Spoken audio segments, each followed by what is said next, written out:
On a Japanese airstrip in the Pacific, an unusual combat takes place in 1942.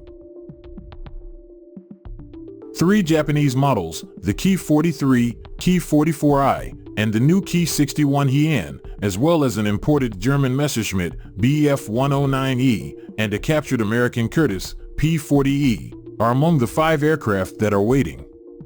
Tony is the Allied intelligence code name for Japan's first model with a liquid, cold inverted V engine, the Ki-61 Hien. The Imperial Japanese Army Air Force Headquarters senior commanders are still dubious about Kawasaki's revolutionary design, despite their faith in it. In tests, the Ki-61's 1175 horsepower engine surpasses the other versions, and as engines ignite, the sky becomes an airborne arena. A fighter with an un-Japanese appearance, the Kawasaki Ki-61 Hien is poised to take the sky by storm when it is deployed throughout the Pacific theater.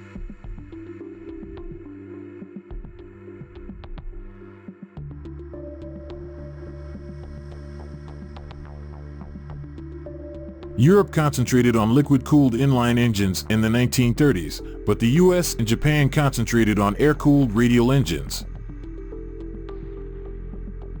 By the end of World War II, pilots were mostly employing radial engines since the Japanese Air Force was having trouble developing a strong power plant. But Kawasaki's transformation occurred after the Army favored the Nakajima Ki-27 over the Kawasaki Ki-28. With German ally Daimler-Benz, Kawasaki officials acquired a license for the DB601A, a 12-cylinder inverted V engine. The first of its sort, the HA-40, was created by Kawasaki designers in April 1940 after they modified the designs for Japanese manufacturing. With an output of 1175 horsepower at takeoff and 1100 horsepower at 13,780 feet, the engine efficiently controlled temperature using a water and ethylene glycol mixture.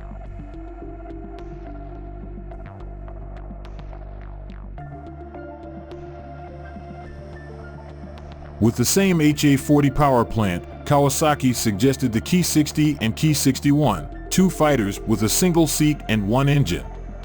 By December 1940, the Imperial Japanese Army Air Force Headquarters had first given its approval for both versions to be produced.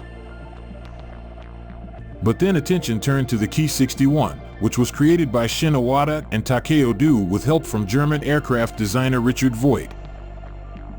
Just in time to engage the Americans in combat, the first and only Japanese fighter of World War II to be mass-produced with a liquid-cooled inverted V engine was finished in December 1941 at the Kakamegara facility in central Japan.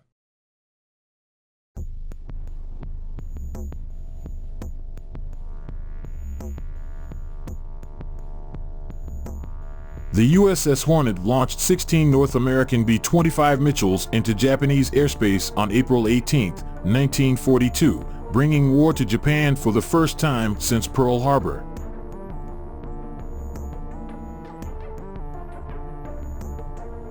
Hangars in central Japan showed a tiny pre-production batch of modern Kawasaki Ki-61 fighters heading to the skies to fend against the American invaders, as Japanese military commanders rushed to organize a counterattack. The Air Force's first effort to include armor protection with a self-sealing fuel tank in a fighter design was the Ki-61, a low-wind monoplane made entirely of metal. It had a half-inch thick plate at the back of the enclosed cockpit, an armored windshield, and 2 7mm HO-103 machine guns. Some pilots flying near Tokyo thought the Ki-61 was a licensed-built Messerschmitt Bf-109 because it resembled foreign aircraft designs. After being codenamed Mike, the aircraft was renamed Tony because it looked a lot like a model of the Italian Regia Aeronautica. Speed, armor, protection, self-sealing fuel tanks, and weapons were all features that shocked the Allies. Pre-production models and 11 more prototypes were created during the type's quick development period, which began in early 1942 and ended in August with the first production model.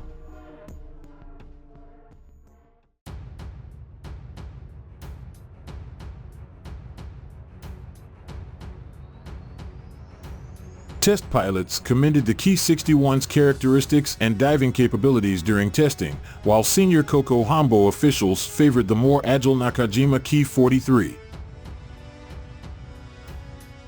Kawasaki arranged a fly-off featuring the Ki-43 and Ki-44 prototypes, the newly seized Curtiss P-40E, the Messerschmitt Bf-109E, and the Ki-61 itself in order to resolve the dispute. With the exception of maneuverability, the Ki-61 outperformed other models, which surprised the officers. Initial deliveries to the 23rd at Oda, a pilot conversion and training unit, were made in February 1943, accelerating the supply pace. The Tony's rapid diving speed made them more suitable to fight American and Australian aircraft than the Ki-43, when the 68th and 78th Centis went to northern New Guinea.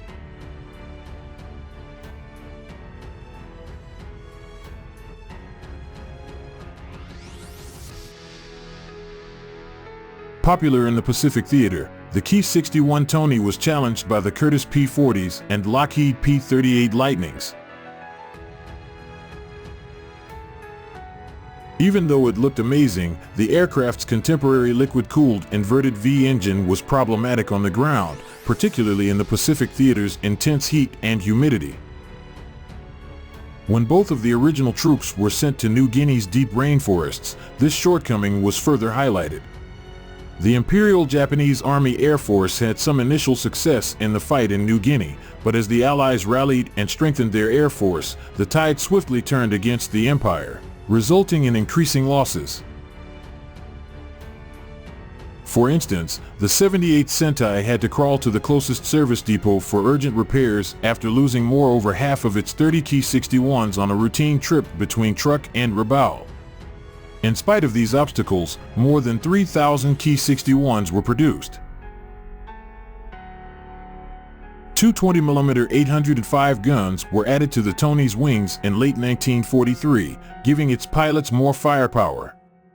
Before his last tragic mission in December 1943, Major Shogo Takeuchi and the 68th Sentai made a splash by faming 16 enemy aircraft over the skies of New Guinea.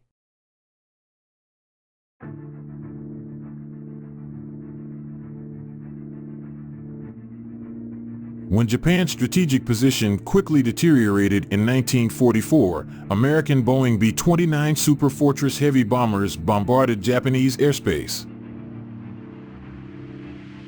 An additional B-29 was damaged by the debris that resulted from Sergeant Shirgao Novi's daring choice to crash his Ki-45 aircraft straight into the enormous American monster.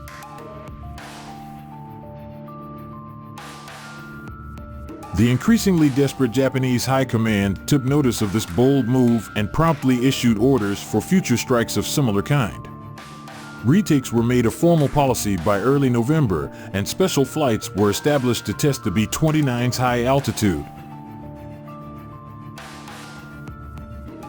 One aircraft was notable for having a liquid-cooled engine that allowed it to reach the incredible heights of over 30,000 feet, which was the operating altitude of the B-29.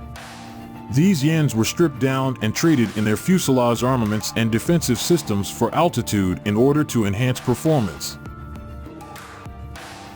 A ramming flight known as Hagakure-tai, or Special Assault Unit, was put up by Captain Takashi Fujita, commander of the 244 Fighter Group.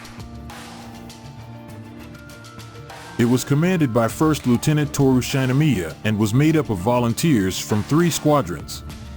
In order to stop an approaching B-29 attack, Lieutenant Shinomiya and his 2 wingmen, Sergeants Misa Itagaki and Matsumi Nakano, flew over Japan on December 3, 1944. Shinomiya was able to return his wounded fighter to base after identifying their heavy targets.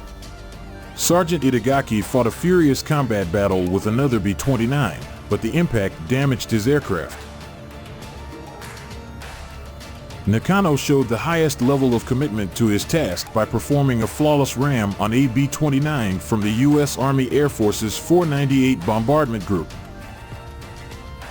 The B-29 was ripped apart by his direct impact and fell to the ground. Nakano tragically perished in the hit, becoming one of many pilots who lost their lives in these last-ditch ramming attempts.